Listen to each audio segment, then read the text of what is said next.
चोखो मेला नाम के एक भक्त हुए पंढरपुर में। अच्छा, चोखो मेला जो है ये कोई मातृगर्भ से इनका जन्म नहीं हुआ। तो चोखो मेला जी जो थे, इनका जन्म कैसे हुआ? इनके माता पिता वे एक ब्राह्मण थे। तो विप्र कुल के दो दंपति दोनों नित्य एकादशी पर श्री पंडरीनाथ भगवान का दर्शन करने जाते थे। एक दिन की बात, पंडित जी के मन में आया कि हम श्री पंडरीनाथ भगवान का भोग लगाने के लिए कुछ आम ले चलें।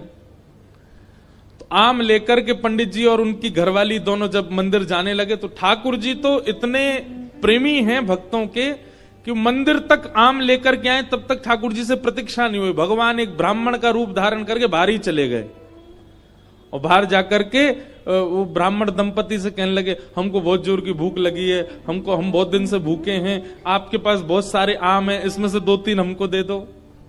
तो विप्र दंपति ने सोचा कोई बात नहीं, 2-3 आम इनको दे देते हैं, बाकी धो धा के फिर पंडरीनाथ जी का भोग लगा देंगे। लीजिए लीजिए भैया, आप लोग पाओ। अब जैसे ही ब्राह्मणी ने आम दिया, पंडरीनाथ भगवान जिस रूप में आए थे उस रूप में बढ़िया प्रेम से फल पाने लगे। लेकिन वो क्या करते, थोड़ी देर तो आम चूसते, पूरा आम नहीं पाते, थोड़ा सा उसमें छोड़ देते और फिर ब्राह्मणी की गोद में ही डाल देते। और महाराज आधे आधे आम चौंकें और चौंक करके उनकी गोद में डालते जाएं। बेचारे ब्राह्मण देवता दंपति एक दूसरे को देखने लगे, बोले कि ये क्या कर रहे हैं? बोले कोई बात नहीं। 2-4 आम पा करके और उच्छिष्ट छोड़ छोड़ करके उनकी गोद में ब्राह्मण तो चले गए। अभी दोनों दंपति सोचने लगे कोई बात नहीं, 2-3 आम बचे, इनको धो के पंडरीनाथ भगवान का भोग लगा देंगे, और ये जो आम ये हमारी गोद में छोड़ गए, इनको बांध लो, कोई जानवर या कोई जीव मिलेगा उसको दे देंगे, अभी इनमें आम बचे हैं, कोई जीव खा लेगा। जैसे ही दोनों आगे बढ़े तो ब्राह्मण तो थोड़े आगे चले गए, पत्नी धीरे धीरे पीछे आ रही थी। तभी उसको अचानक इतना भार लगने लगा, वो जो उसने झोली सी बनाई थी, जैसे उसने देखा मेरी झोली इतनी भारी हो गई, खोल करके देखा तो वहीं एक नन्हा सा बालक था। उसी का नाम पड़ा चोखो मेला। उनका नाम चोखो मेला इसलिए पड़ा क्योंकि भगवान ने आम चौंक करके और गोद में मेल दिया, इसीलिए नाम उनका चोखो मेला। अब इनके कोई माता पिता नहीं है, ये ठाकुर जी ने इनको भेजा है। अब चोखो मेला को देख करके, उस बालक को देख करके ब्राह्मणी ने मन में विचार किया, अगर मैं इस बालक को लेकर के गई तो सब लोग पूछेंगे ये कैसे जन्मा, मैं सबको क्या उत्तर दूंगी? मेरी बात कोई नहीं मानेगा कि झोली में अपने आप आ गया। और इस भय से कि संसार के लोग क्या कहेंगे, उन्होंने उस बालक को एक सुरक्षित सा वृक्ष था उसके नीचे छोड़ दिया, उसको स्वीकार नहीं किया। तभी कुछ चर्मकार वहां से निकल रहे थे, उनमें से एक की दृष्टि पड़ी और उस रोते हुए बालक को देख करके उन्होंने उसको स्वीकार किया और भगवत प्रसाद मान करके एक चर्मकार परिवार ने चोखो मेला जी का पालन पोषण किया। धीरे धीरे वो बड़े हुए। अब क्योंकि उनके माता पिता चर्मकार परिवार के हैं, इसलिए कई जगह उनको मंदिर में जाने से रोक दिया जाता। पर ठाकुर जी तो किसी की जात पात नहीं देखते ना, ठाकुर जी तो सबसे प्रेम करते हैं। चोखो मेला जी अपने पिता के साथ में खेती बाड़ी करते थे। एक दिन खेती करते करते उनके मन में आया, इतने सुंदर सुंदर फल, इतने सुंदर सुंदर सब्जियां हुई हैं, मैं क्यों ना इन फलों को पंडरीनाथ भगवान का भोग लगाने ले जाऊं। तो उन्होंने क्या किया, एक केले के वृक्ष से खूब सारे केले ले लिए और एक झोला में बांध करके चल दिए। पंढरपुर से 12 किलोमीटर दूर उनका गांव था। जैसे ही पहुंचे पंढरपुर, इतने आनंद में भर गए कि उन्होंने विचार ही नहीं किया। बहुत लोगों ने रोकने का प्रयास किया कि इनको मंदिर में ना घुसने दिया जाए, ये अधिकारी नहीं है, लेकिन वो तो इतने भाव में आ गए कि वो घुसते ही चले गए। और जैसे भीतर पहुंचे महाराज, लोगों ने घेर करके चोखो मेला जी को पीट दिया, बहुत मारा, उनके वस्त्र फाड़ दिए, सिर में चोट लगी, हाथ में चोट लगी, पैरों में चोट लगी, सब जगह इतना जख्म दे दिया चोखो मेला जी रोते रोते वापस आ गए। पंडरीनाथ भगवान को भोग नहीं लगा पाए। शाम का समय चोखो मेला जी अपने सब घावों को, जहां जहां से रक्त निकल रहा था, साफ कर रहे थे और गुस्सा कर रहे थे। बोले अब नहीं आऊंगा आपके पास। बैठ गए हो, ईंट के ऊपर खड़े हो गए हो, इतने सारे अपने आगे जो है धर्म शास्त्र के मर्मज्ञ लगा दिए हैं, वे सब जात पात देख करके दर्शन कराते हैं। खड़े रहो, बने रहो महाराज अपने रूप में, हम तो नहीं आएंगे आपका। अरे कुछ करने थोड़ी आया था, कुछ मांगने थोड़ी आया था, अपने खेत के बढ़िया फल लेकर के आपका भोग लगाने आया था।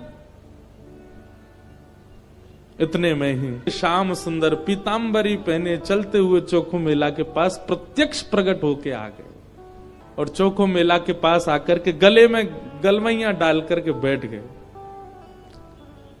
ए चोखा, नाम ही भगवान उसको चोखा बोलते। ए चोखा, तू इतना उदास क्यों हो रहा है? बोले उदास? इतना पिटवाया हमको, हाथ पांव सब तोड़ ताड़ दिए हमारे, और अब मेरे घर आ गए हो, मेरे गले में गलवैयां डाल करके बैठे हो। ये सब लीला क्यों करते हो आप? वहां क्यों नहीं रोका आपने सब पुजारियों को, पंडाओं को, ये सब ब्राह्मणों को? ठाकुर जी बोले देख चोखा, वे सब मुझे पूजते तो हैं, मेरी सेवा तो करते हैं, पर मुझको पाषाण मानते हैं, मुझको मूर्ति ही मानते हैं। और जो मुझे पाषाण मानता ना, उनके लिए मैं पाषाण ही रहता हूं। उनके लिए ना मैं बोलता हूं, ना मैं हंसता हूं, मैं बस एक टक खड़ा रहता हूं, ना मैं खाता हूं, ना मैं पीता, कुछ नहीं। तू तो मुझे पाषाण नहीं मानता ना, तू तो मुझे साक्षात ठाकुर जी मानता है। इसीलिए तो अपने अपने अपने बगीचे के फल लेकर के मेरे पास आया। वहां बहुसंख्यक पाषाण मानने वाले लोग हैं, इसलिए मैं उनके सामने बोला नहीं। एकांत में जब तू आ गया तो मैं तेरे पास आ गया। चल चोखा, अब तू मुझे अपने आंगन के फल खिला दे। अपने हाथों से सुंदर छिलका उतार उतार करके श्री पंडरीनाथ भगवान को अपने हाथ से खिला रहा है चोखो मेला। भगवान ने 2-3 केला पाए और 2-3 केला पाने के बाद में भगवान बोले, ए चोखा सुन, अब मत खिला, अब बाकी के जितने बच्चे हैं ये सब मेरी पीतांबरी में बांध दे। चोखा बोला, वहां जाकर के पाओगे, सारे मेरे सामने ही पा लीजिए ना, आप बांध करके क्यों ले जा रहे हो, यहीं प्रेम से पालो। पंडरीनाथ भगवान बोले, अरे मैंने अपना तो पा लिया, ये बाकी के तो मैं पंढरपुर में रुक्मणी जी बैठी हैं, वो भी भूखी हैं, उनके लिए ले जा रहा हूं, उनको जाके मैं पवा दूंगा। आज चोखा तेरे ऊपर इतना प्रहार किया ना सबने, तेरे ऊपर इतना अत्याचार किया सबने, इसलिए मैंने और रुक्मणी जी ने आज भोजन ही नहीं किया, हम दोनों भूखे हैं। अब मैंने तो पा लिया, अभी रुक्मणी जी के लिए ले जाऊंगा। भगवान अपनी पीतांबरी में केले बांध करके पंढरपुर आ गए और पंढरपुर में आकर के रुक्मणी जी को पवाया।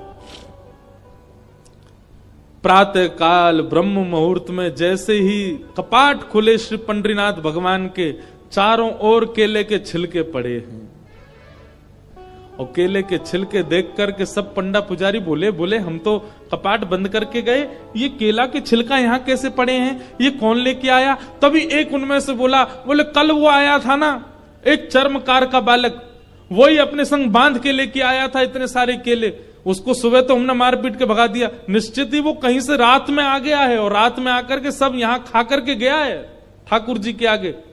उसका उद्देश्य तो गर्भगृह को बेकार करना ही था, इसलिए ये सब हुआ है, ये उसी ने किया है। और सब पंडा पुजारी नाराज हो गए, अपने हाथ में डंडा ले ले करके कमर कस के सब पहुंच गए चोखो मेला के घर और वहां पहुंच करके घर से निकाल करके फिर पीटा उनको, फिर मारा। चोखो मेला घर में सो रहे थे और घर में जाकर के वहां से घसीट करके उनको मारा सबने। बोले अरे दुष्ट पापी, तुझको मंदिर में नहीं जाने दिया तो रात्रि तू गर्भगृह में घुस गया। चोखो मेला पिटते रहे, नेत्रों से आंसू बहाते रहे, जय हो पंडरीनाथ, कैसी लीला करते हो, सुबह पिटवाते हो, रात में आकर के खा जाते हो मेरे हाथ से। लेकिन अब की बार श्री पंडरीनाथ नाराज हो गए। पंडा पुजारी सब अपना काम करके चोखो मेला के साथ थोड़ी हाथापाई करके सब जैसे ही वापस आए, पंढरपुर में श्री पंडरीनाथ भगवान के मंदिर के मुख्य द्वार सारे अपने आप बंद हो गए और भीतर से ठाकुर जी ने ताला लगा लिया, लॉक कर लिया, बंद हो गए ठाकुर जी मंदिर के अंदर। सबने अथक प्रयास कर लिया लेकिन एक भी द्वार नहीं खुल पाया। पूरा दिन व्यतीत हो गया, बड़े बड़े कारीगर आ गए लेकिन दरवाजा तोड़ भी नहीं पाए, खोल भी नहीं पाए। तब अंत में सबको लगा हमने कोई अपराध किया है। चारों ओर पंडा पुजारी और बड़े बड़े वेदज्ञ, बड़े बड़े मनीषी सब बैठ गए, हाथ जोड़ करके पंडरीनाथ भगवान की स्तुति गाने लगे। बोले नाथ हमसे कोई अपराध हुआ तो आप हमें बताएं, दंड दे दें, लेकिन इस प्रकार नाराज होके मत बैठो। तभी मंदिर के भीतर से भगवान ने रुग्ण स्वर में, रोते हुए स्वर में भगवान की आवाज आई। बोले अरे तुम बनते हो बहुत बड़े विद्वान, बहुत बड़े मनीषी, बहुत बड़े ज्ञानी, बहुत बड़े जात पात के नियोजन करता, मेरे भक्त का अपमान करते हो, मेरे भक्त को मारते हो, मेरे भक्त के साथ दुराचार करते हो, नहीं देना मुझे किसी को दर्शन। और अब जब तक पृथ्वी है तब तक यह मंदिर बंद ही रहेगा, मैं भीतर ही रहूंगा। जो मेरे परम वैष्णव भक्त होंगे उनके लिए द्वार खुलेंगे, वो अंदर आएंगे, बाकी सब बाहर खड़े रहो। वैष्णवों ने प्रणाम करके कहा नाथ ऐसे नाराज मत होइए, आप बताइए हमसे क्या अपराध हो गया है, उसका प्रायश्चित कैसे होगा, कृपा करके बताओ। भगवान बोले मेरे चोखो मेला को जिस प्रकार तुम लोगों ने सबने जुट बना करके जाकर के उसको मारा है, अब तुम सभी वेदज्ञ, तुम सभी ब्राह्मण, तुम सभी श्रेष्ठ जन पाल की सजा के लेके जाओ और चोखो मेला को बिठा करके नाचते गाते उत्सव जैसे एक मेरी पाल की सवारी निकालते हो, ऐसे चोखो मेला की सवारी पूरे नगर में घुमाते हुए मेरे सामने लेकर के आओ, तब मेरे द्वार खुलेंगे, तब मैं तुमको क्षमा करूंगा, नहीं तो नहीं करूंगा। भगवान की आज्ञा मान करके गए और चोखो मेला जी को जाके प्रणाम किया। एक दिव्य सिंहासन से युक्त पालकी में चोखो मेला जी को विराजमान करके नाचते गाते हुए, आनंद करते हुए, उत्सव जैसे ठाकुर जी का उत्सव मनता उससे भी अधिक उत्सव मनाते हुए चोखो मेला को लेकर के आए। और जैसे ही पंडरीनाथ भगवान के सामने पालकी पहुंची, अपने आप मंदिर के सारे द्वार खुल गए और मानो आज लग रहा था कि भक्त भगवान का नहीं, भगवान भक्त का दर्शन कर रहे हैं, भगवान चोखो मेला का दर्शन कर रहे हैं।